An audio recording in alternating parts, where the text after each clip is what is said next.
इंस्टाग्रामवर ट्रेंडिंग असलेल्या विषयाबद्दल यूट्यूबवर बोलूया, म्हणजेच राजस्थानमधलं गोल्डन सिटी जैसलमेर.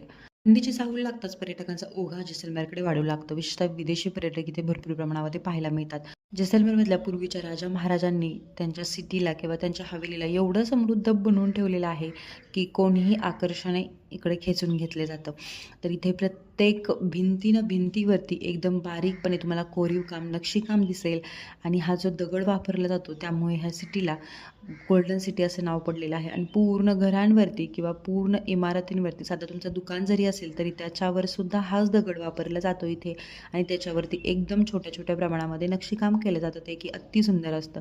इथे विदेशी पर्यटकसुद्धा भरपूर प्रमाणामध्ये येतात. आता जैसलमेरमध्ये पाहायला गेलं तर जैसलमेरचा किल्ला आहे, तर त्याच्यानंतर हवेल्या इथे भरपूर प्रमाणामध्ये आहे, जसं की पटोदा की हवेली आहे, नतमल हवेली आहे.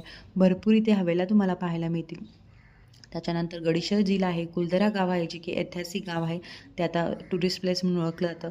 त्यानंतर जैसलमेरमधला मेन एरिया म्हणजे डेझर्ट एरिया. अफलातून याचा अनुभव असतो, ते प्रत्यक्षात गेल्यानंतरच समजेल. कॅमल सफारी असते, जीप सफारी असते आणि रात्रभर वाळवंटामध्ये राहण्याचा अनुभव काही वेगळाच असतो. फिरण्यासाठी टुरिस्ट म्हणून येत असाल तर जैसलमेर अगदी बेस्ट सिटी आहे. पण तुम्ही जर का इथे राहण्याच्या विचाराने येत असाल तर थोडंसं डिफिकल्ट आहे, कारण का आपल्या महाराष्ट्राकडचं हवामान आणि इथलं हवामान एकदम डिफरंट आहे. 4 महिने थंडी आणि 8 महिने गरमी कडाक्याची. आणि इथे पाऊस नावाचा प्रकारसुद्धा तुम्हाला पाहायला मिळत नाही. जरी पाऊस पडला तरीसुद्धा लगेच जमिनीवरून ते पाणी सुकून जातं.